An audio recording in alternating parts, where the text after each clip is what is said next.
Tudo bem? Na última aula a gente começou a falar do século XX, abordando os Estados Unidos. A gente viu a história dele do finalzinho do século XIX e a entrada dele no século XX. A gente estava tentando entender de que modo os Estados Unidos se tornou uma grande nação, uma grande potência, que vai ter um papel decisivo na história do século XX. Hoje a gente vai falar um pouquinho sobre como a segunda revolução industrial tem relação com o imperialismo, ou neocolonialismo, se você preferir, que é quando as nações europeias vão escolher alguns lugares do mundo onde eles ainda não haviam colonizado para colonizar. É isso, basicamente. Ora, e se a gente fala de segunda revolução industrial, qual foi a primeira? Ora, a primeira é aquela lá da metade do século XVIII, mais ou menos 1760. Qual é o grande elemento revolucionário dessa primeira revolução industrial? Ora, foi a máquina a vapor, que tinha muito a ver com a indústria têxtil, com tecido. Depois de mais ou menos um século, ou seja, na metade do século XIX, tem-se um segundo momento revolucionário na indústria, digamos assim, que vai estar associado ao petróleo e à eletricidade. Para você ter uma ideia, veja essa tabelinha. Veja como a segunda revolução industrial, ela tem um poder tecnológico e criativo espantoso. Olha a quantidade de coisas que foram inventadas nesse período. Máquina de costura, lâmpada incandescente, motor de combustão interna, o dínamo, máquina de escrever, telefone, processamento de aço foi feito nessa época também, o automóvel, a turbina a vapor, motor a diesel e o dirigível. Veja, é pouca coisa? Não, é muita coisa. É uma capacidade tecnológica impressionante do final do século XIX e início do XX. Por isso que esse período ele é muito otimista. É como se a gente estivesse extremamente confiante no nosso desenvolvimento técnico e científico. As artes também estavam em movimentos de vanguarda, movimentos de esplendor. Por isso que ela é conhecida nessa época também como Belle Époque, uma expressão francesa que quer dizer bela época, que normalmente costuma se contar a partir da Guerra Franco-Prussiana, em 1871, até começar as guerras do século XX.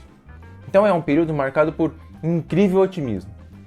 É quase como, puxa vida, aquela aposta que a gente fez lá atrás, lá no século XVIII, com o Iluminismo, Revolução Francesa, aquela aposta de que a razão daria conta de resolver nossos problemas, parece que chegou agora é o momento. O século XX é a concretização desse sonho. Tecnologia está bombando, ciência está bombando, vai tudo dar certo. Pelo menos esse era o espírito da época. A gente sabe que o século XX foi marcado por alguns desastres, digamos assim, não é? Mas a gente chega lá. Ora, com a segunda revolução industrial, começou a ocorrer algumas mudanças no capitalismo. Ele vai se tornar mais financeiro e monopolista. O que quer dizer que o capitalismo se torna mais financeiro e mais monopolista? Imagina o seguinte, no início da Revolução Industrial, lá na primeira, no século XVIII, para um indivíduo ter uma indústria, uma máquina a vapor, exigia recursos? Sim, o cara tem que ter dinheiro. Mas não era uma quantidade de dinheiro tão grande assim, porque a infraestrutura necessária para criar uma indústria nesse padrão não era tão grande assim. Mas agora, a partir do século XIX, com a segunda revolução industrial, as indústrias são incrivelmente maiores. Elas são mais onerosas, elas são muito mais caras, dá muito mais trabalho para se manter. Quer dizer que não é todo mundo que vai ter condições de manter uma indústria agora. Ora, se você não tem dinheiro, capital necessário próprio para investir numa indústria, você vai ter que recorrer a quem tem. Quem é que tem? Bancos. Os bancos têm. Por isso que agora, nesse momento do capitalismo, você vai ter uma influência muito maior de banqueiros. Por isso que a gente diz que esse capitalismo é mais financeiro. Ele tem uma relação muito maior do pessoal ligado à área financeira da economia. Eles investem na economia. Eles colocam dinheiro lá dentro. Então eles vão se associar com empreendedores, com empresários. É isso que eles vão fazer. Mas veja, justamente porque não é assim tão fácil para uma pessoa, um indivíduo, ser capaz de criar uma indústria agora, exige muito mais recurso, muito mais dinheiro, o número de empreendedores tende a ser um pouco menor. Isso faz com que eles acabem se unindo para evitar concorrência de outros. Então, por isso que a gente diz que o capitalismo agora tende a ser mais financeiro, porque isso tem a ver com um capital investido dos banqueiros no sistema industrial, e esse pessoal é mais monopolista. Quer dizer o quê? Esse número de empresários, que tende a ser menor, se junta. Cria maneiras de impedir que pessoas ingressem na concorrência. Como é que se faz isso? Você tem 3 formas de monopólio. Você tem o cartel, e isso vale até hoje. Você tem o cartel, que basicamente imagina que todos os donos de postos de combustível da sua cidade, eles mandam lá, criam um grupo do WhatsApp, um manda mensagem para o outro, e eles decidem, a partir de hoje, o preço da gasolina vai ser X. Todos vão cobrar o mesmo valor. Ninguém vai cobrar nada abaixo e nem acima. Todo mundo cobra R$10. Isso faz com o quê? Que as pessoas que necessitam desse serviço não têm opção. E se um sujeito, independente ao grupo, tenta vender mais barato, eles pressionam, eles ameaçam, eles fazem pressão enorme para que ele ou entre para o grupo ou desista do ramo. Então isso é um cartel. Além do cartel, o que mais você tem? Você tem holding. O que é holding? É quando uma empresa ela é dona da empresa dela e também, ao mesmo tempo, ela tem controle acionário de outras empresas da área dele. Quer dizer que ele é dono da empresa dele, só que os concorrentes que falam, nossa, veja lá, o livre mercado está aí, tem concorrentes. Na verdade, não é bem assim. Por quê? Porque ele é dono majoritário das ações dessas empresas. Então quer dizer que elas mantêm o nome delas, mantêm o nome do produto, só que quem manda é esse sujeito. Então é como se todo o mercado fosse dele. Além disso, tem o trust. No Brasil até tem lei antitrust. Você tem todo um esforço para evitar que isso aconteça. O que é isso? Imagina que o Brasil tem 2 empresas de cerveja. 2 cervejarias que são gigantescas, que atendem praticamente todo o mercado consumidor do Brasil. Claro, você vai ter uma empresa artesanal ali, outra aqui, vai. Mas são empresas pequenas. O grosso mesmo da produção são 2. Aí as 2 falam, não, vamos fundir. Eles falam, em vez de ser concorrente, vamos ser sócios. Ao fazer isso, eles estão acabando completamente com a livre concorrência, não tem concorrência nenhuma, e eles vão ser únicos, hegemônicos. Quer dizer que eles vão ter poder para controlar o preço que eles quiserem. Eles vão poder fazer o que eles quiserem com o mercado das cervejas. É por isso que quando uma ação desse tipo é feita no Brasil, por exemplo, alguma empresa grande quer comprar outra do mesmo ramo, há órgãos fiscalizatórios para ver se não vai acontecer um monopólio, você tenta evitar isso. Mas nessa época não tinha nenhum órgão controlando nada. Então, graças a esse novo modo do capitalismo se formar, com indústrias com petróleo e eletricidade, que exigiam muito mais dinheiro, que esse dinheiro veio do setor financeiro, dos bancos, um número menor de empresários foi capaz de manter indústrias nessa época. Ora, como é um número menor, eles tenderam a se juntar, criar mecanismos para se defender, para não perder de jeito nenhum o espaço que eles tinham no mercado. Ora, veja nessa imagenzinha da época, uma paródia. Aqui é o Senado americano, e atrás você veja que os senadores são muito menores, e atrás você tem os grandes monopólios, os oligopólios gigantescos extremamente poderosos. É como se o poder deles fosse tão grande que quem manda de verdade no Senado americano são eles, são essas grandes corporações, e não os senadores. Então veja, a gente vai ter uma associação dos banqueiros aos industriais. Ora, se o cara está botando dinheiro, ele vai fazer o quê? Ele vai querer que você produza mais. botou dinheiro, ele vai querer que você amplie os mercados consumidores. Ele quer que você tenha mais gente consumindo. E se é um banqueiro, o cara está investindo. Significa que, se ele está botando o dinheiro dele lá, é porque ele espera que volte mais dinheiro para ele, que ele tenha mais lucro. Então você tem esses dois movimentos. Se ele bota dinheiro na indústria, ele espera que a indústria consiga vender para mais gente. Precisa de mais mercado consumidor. E além disso, se ele bota dinheiro, ele quer receber 2, 3, 4 vezes mais. Ele quer lucro. Nesse período na Europa, veja o cenário que está se armando. Você tem grandes empresas, número reduzido, com grande poder no mercado e com grande poder político e econômico, que agora recebem dinheiro. Tem que produzir mais, tem que vender mais. E precisa dar lucro. É por isso que nessa época, a Europa ela vai ter, graças aos avanços da medicina, as pessoas vão deixar de morrer. E além disso, a vida no campo se torna menos interessante. Então as pessoas começam a sair do campo, do mundo rural, para as cidades, para a parte urbana.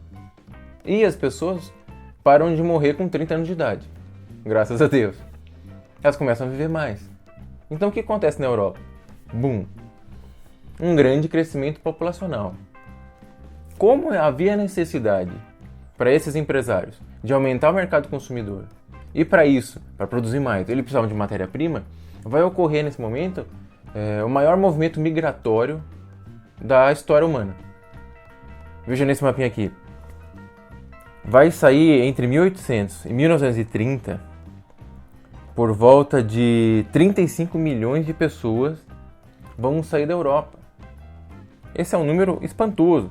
Veja que a maior parte delas vai para os Estados Unidos. Por quê? Porque a gente falou lá passada. Os Estados Unidos tinha se tornado uma grande nação e tinha um futuro promissor pela frente, digamos assim. E todo o espírito da época nos Estados Unidos era propício a isso. A ideia era essa, venha para cá, que aqui você vai conseguir. Aqui vai dar certo. Só precisa trabalhar duro. E além disso, eles vieram para Argentina, Brasil, Austrália. Pra você ter uma ideia da capacidade de aumento da população nessa época, até 1850, metade do século XIX, só tinha 3 cidades lá na Europa que tinha mais de 500 mil habitantes. Só 3. Que era Londres, Paris e Constantinopla. Só 3.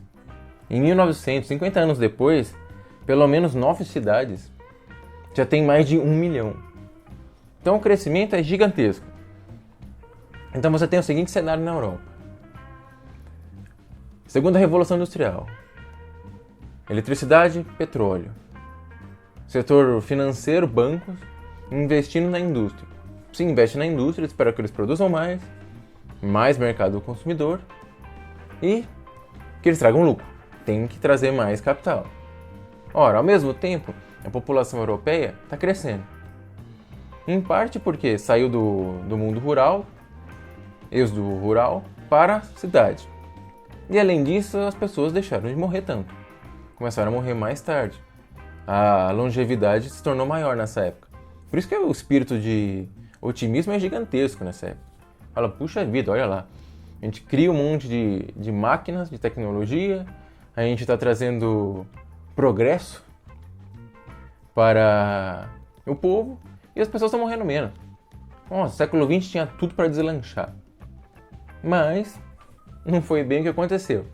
Então, essas pessoas que vão sair da Europa vão para esses lugares funcionar inclusive como mão de obra para fornecer matéria-prima. Ao mesmo tempo que fornece matéria-prima, ela também vai ser parte do mercado consumidor. Então a Europa via isso com bons olhos. As pessoas que saíam de lá para esses países, Estados Unidos, Argentina, Brasil, além de ser mão de obra para fornecer matéria-prima, ia ser mercado consumidor.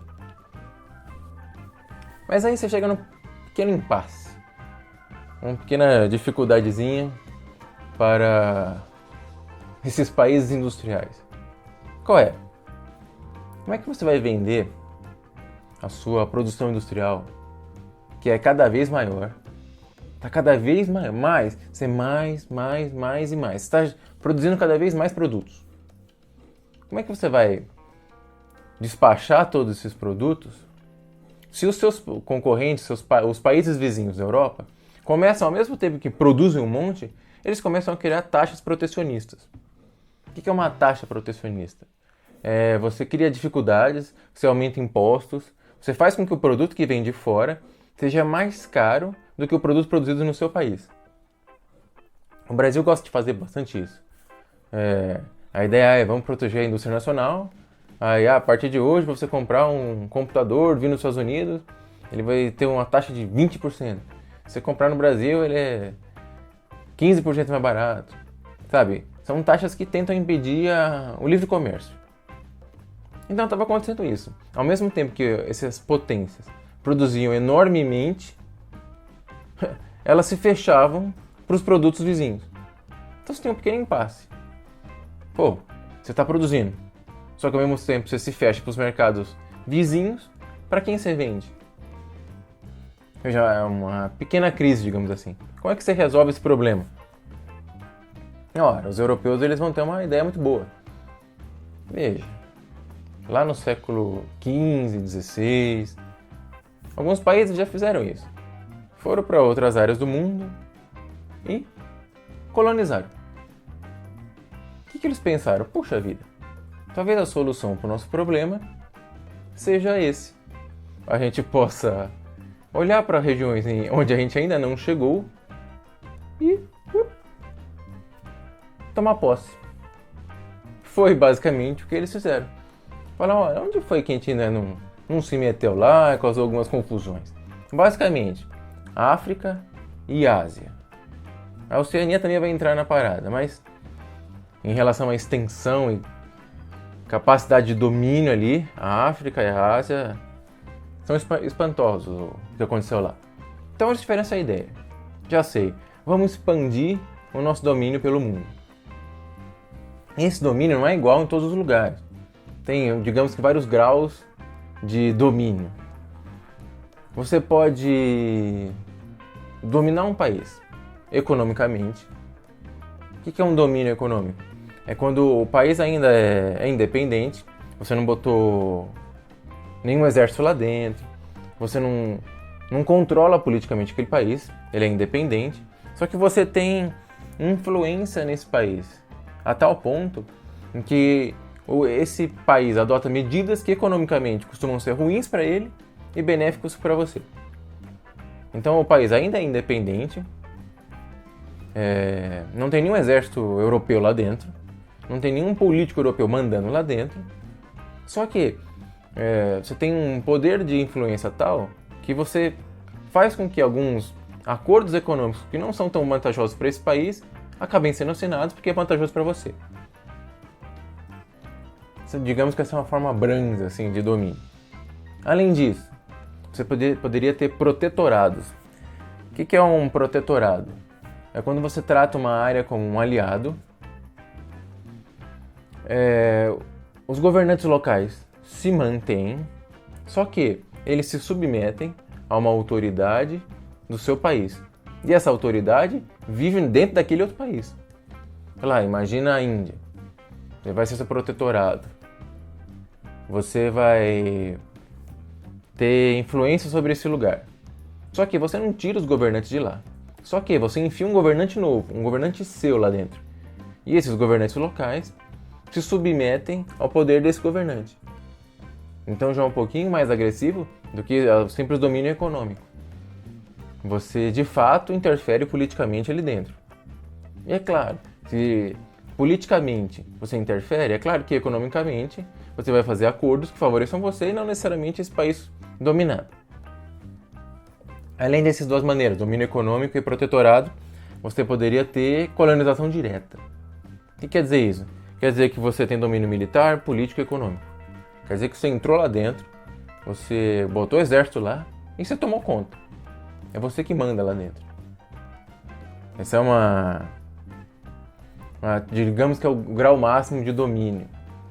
Você chegou lá e acabou. Você quer? Não importa. Agora esse pedaço é nosso, a gente entrou e a gente manda. E além disso, tinha áreas de influência. O que é uma área de influência? Ora, é áreas onde não necessariamente você domina, você não entra lá dentro, você não coloca nenhum governante seu lá dentro para os governantes locais se submeterem, só que naquela região você é tão importante politicamente e economicamente que você consegue fazer com que as suas sugestões, digamos assim, elas influenciem aquele país. Por exemplo, na América Latina, a relação com os Estados Unidos é muito parecida com isso. Ora, os Estados Unidos não necessariamente invade os países da América Latina. Ele não coloca um político dele lá dentro. Só que ele vai ter um poder de influência tão grande que quando ele sugere coisas, digamos, ele faz com que elas acabem acontecendo. Nem sempre é o melhor caminho para aquele país que foi influenciado. Mas, como esse país ele tem uma força muito grande, você acaba meio que não tendo para onde sair. A gente viu isso no caso do Canal do Panamá. A gente viu o que os Estados Unidos fez. Ele influenciou diretamente? Não. Ele favoreceu uma divisão que já existia lá dentro para que chegasse a um resultado que lhe era interessante. E o que motivava esses países europeus? Que veja, é metade do século XIX. Já começou no século XX. Qual era a ideologia deles para começar esse movimento imperialista no mundo? Veja, vamos ler aqui um pronunciamento feito pelo presidente francês desse período, do século XIX. E vejam o que o sujeito diz. É um negócio, pra gente hoje, um tanto espantoso. Mas ele diz: para os países industriais exportadores, a expansão colonial é uma questão de salvação. Em nosso tempo, e diante da crise que atravessam as indústrias europeias, a fundação de colônias representa a criação de uma válvula de escape para nossos problemas. Devemos dizer abertamente que nós, pertencentes às raças superiores, temos direitos sobre as raças inferiores, mas também temos o dever de civilizá-las. Então veja, esse é um discurso público feito pelo presidente francês. E o que ele está dizendo? Com todas as letras, ele não está escondendo, não tem minhas palavras aqui. Ele está dizendo, ora, a gente tem um problema. Um problema de estamos produzindo demais e está faltando mercado consumidor. Ele fala, a solução é, vamos colonizar regiões do mundo. E por que a gente vai fazer isso? Ora, porque graças à nossa capacidade técnica e científica, e aliado à nossa religião, ao cristianismo, é quase como um dever para a gente, raça superior, levar essa técnica, essa ciência e expandir o cristianismo pelo mundo. É quase como se você estivesse fazendo um favor a essas nações. Quase como um dever seu. É seu dever colonizá-las e levá-las ao progresso, digamos assim. Essa é o que move esse pessoal. Então eles querem mercado consumidor e eles precisam levar a sua ciência, o seu progresso a essas nações. Então é isso que justifica para eles esse novo ímpeto. E eles vão começar. Então, eles têm a solução para o problema deles de mercado consumidor e tem a justificação ideológica para colonizar. Então eles vão. O que eles vão fazer?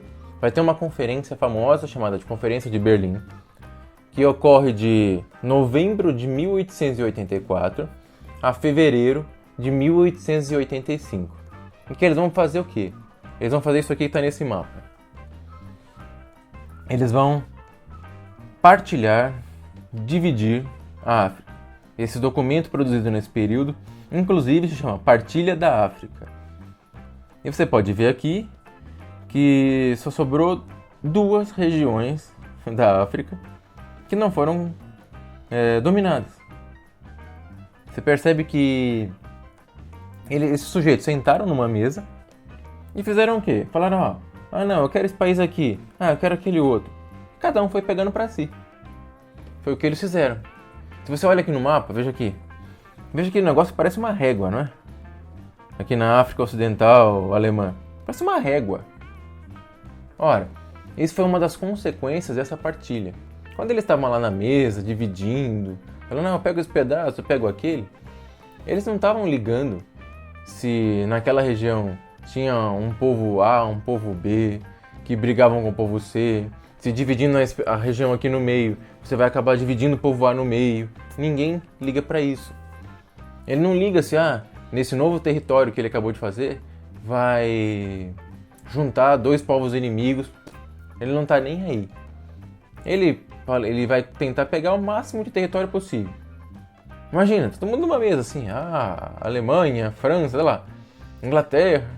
Não, eu quero esse, não, então dá esse pedacinho aqui. Tá, então eu pego um pouquinho mais desse, pego mais aquele. Foi o que eles fizeram. Nessa brincadeira, 90% da África, na verdade mais de 90% inclusive, vai ser dominado. O continente africano, mais de 90% do continente africano é dominado. E é claro que isso não necessariamente trouxe boas coisas para o povo africano, né? Para esse continente em todo. Em geral, acabou trazendo conflitos, que às vezes juntou povos que eram inimigos e colocou no mesmo território, ignorou as características culturais desses povos, passou por cima. E claro, em alguns casos, a colonização foi menos agressiva, em outros foram mais. Por exemplo, o Congo belga, eles tinham uma característica, os colonizadores, é que quando o colonizado dava problema, crianças, eles costumavam cortar uma mão. Simples assim, cortava a mão da pessoa. É um negócio horrendo. Mas isso resolveu o problema deles? Dos europeus, digamos assim? Digamos que de certo modo sim, não é? Eles tomaram um continente inteiro e aumentaram o mercado consumidor. Eles levaram o progresso para essas nações? Eu acho que não, né? Mas foi o que eles fizeram. Pelo menos em relação à quantidade de mercado consumidor, eles ampliaram. Mas é claro, não vai imaginar que os africanos não reagiram. Não, eles reagiram. Não foi um negócio, não, tudo bem, me domina. Não. Teve protestos, teve revoltas, até que finalmente eles conseguem se libertar no decorrer do século XX. Algumas partes se libertam antes, outras um pouco depois. Mas teve resistência desde o início. Não vai achar que chegaram lá e pode me dominar. Não. Eles enfrentaram resistência. Mas como os europeus muitas vezes tinham uma força militar maior, isso levou mais tempo para eles se libertarem.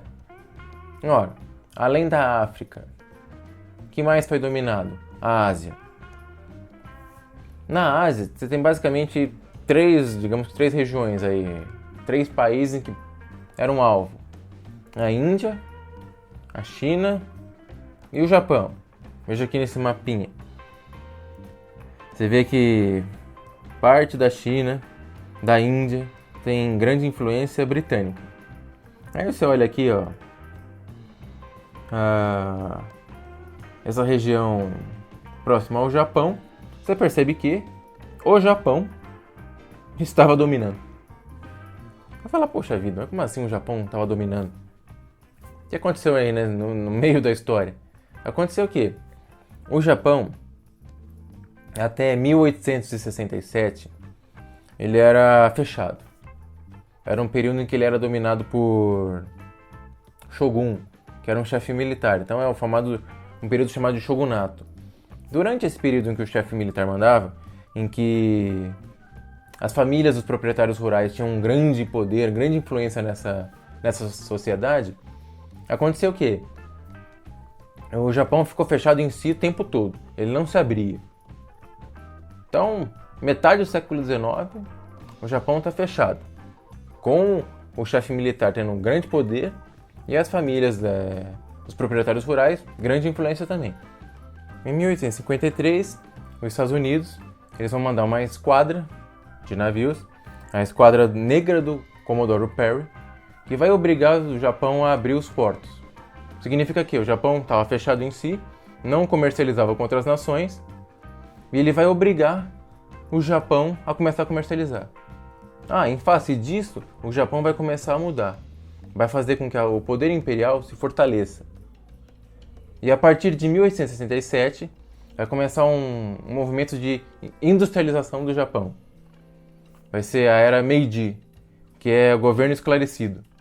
Daí o próprio Japão vai começar um movimento de monopólio. Ele mesmo vai ser querer criar um império. É por isso que o Japão, nesse momento, ele meio que entra no clima dos europeus.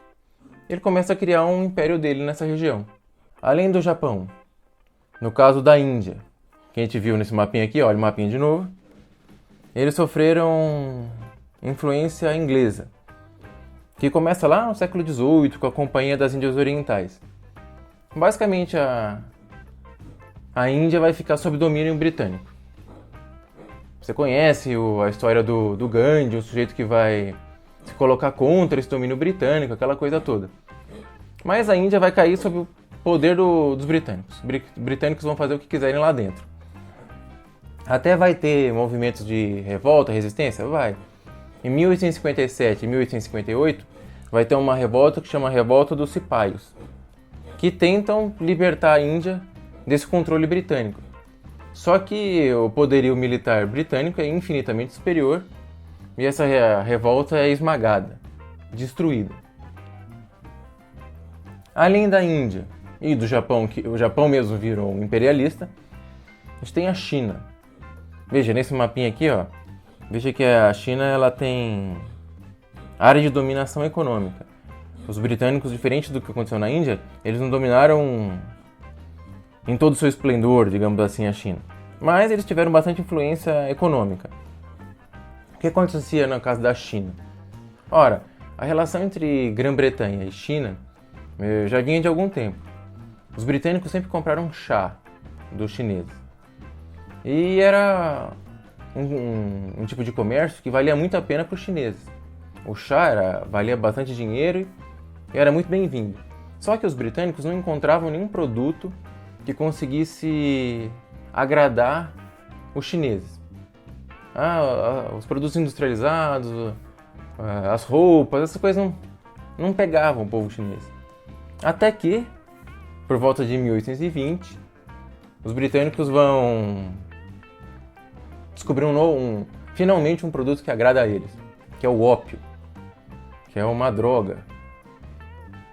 E o ópio vai fazer um sucesso tremendo entre os chineses.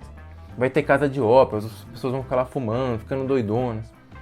É claro que é o tipo de produto que era comercializado ilegalmente, por baixo dos panos. Não era algo que os chineses gostavam. A tal ponto que os chineses tentaram impedir isso. Entre 1840 e 1842, e depois entre 1856 e 1860, vai ter a Guerra do Ópio. Que é o quê? É basicamente a China tentando acabar com esse comércio lá dentro. Só que, como isso era muito proveitoso para os britânicos falaram não, vai vender isso.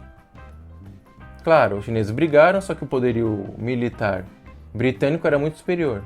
Por isso que ganhou na primeira tentativa, em 1840 e 1842, e depois, em 1856 e 1860, ganhou de novo.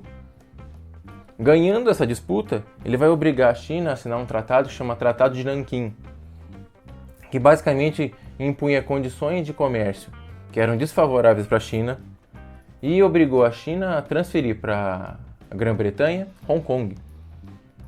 Para você ter uma ideia disso, foi só em 1997 que a China pegou de volta Hong Kong. Veja como esse domínio imperialista foi bastante duradouro. E a China, então, ainda que tenha tentado evitar esse domínio, com o ópio, perdeu. Teve, infelizmente, que se submeter a acordos comerciais que não favoreciam o povo chinês. Então, desse todo esse cenário, o que resultou no mundo? Veja com esse mapinha aqui. É um mapinha meio feio, mas dá para entender bem. Vai mostrar que o início do século XX vai criar novos impérios, impérios neocoloniais. O Império Neocolonial Francês foi o segundo em extensão. Em pedaços de terra que eram dominados pela França, era o segundo. E nada se compara, veja aqui no mapa a quantidade de territórios, ao Império Neocolonial Britânico.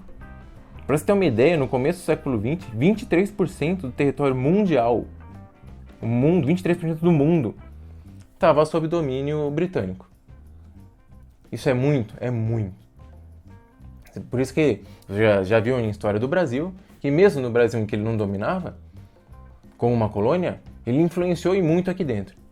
Então, o início do século XX, você tem os Estados Unidos como superpotência, as grandes nações europeias saíram colonizando o mundo, criando novas colônias na África, na Ásia, e é um período de grande otimismo.